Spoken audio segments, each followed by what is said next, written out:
বিধানসভাৰ অধিৱেশন শেষ হোৱাৰ লগে লগে 1 তাৰিখৰ পৰা আমাৰ মন্ত্ৰীসকলে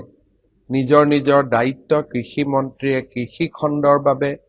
DRDয়ে ৰুৰেল ডেভেলপমেণ্ট মিনিষ্টাৰে গাঁৱৰ উন্নতিৰ বাবে, শিক্ষা মন্ত্ৰীয়ে স্কুল কলেজৰ বাবে, মহিলা কল্যাণ আৰু শিশু কল্যাণ মন্ত্ৰীয়ে অংগনবাদী কেন্দ্ৰৰ বাবে, ফিচাৰী বা পশুধনৰ ক্ষতিক কেনেকে আমি ক্ষতিপূৰণ দিম তাৰ বাবে আমাৰ মীন আৰু পশুপালন মন্ত্ৰী, হস্পিটাল যিবিলাক ভাঙিছে, সাব চেণ্টাৰ ভাঙিছে, তাক নিৰ্মাণৰ কাৰণে পুনৰ নিৰ্মাণৰ কাৰণে স্বাস্থ্য মন্ত্ৰী, এই সকলোবোৰে শিৱসাগৰ আৰু চৰাইদেউ জিলা ভ্ৰমণ কৰিব আৰু দুৰ্গত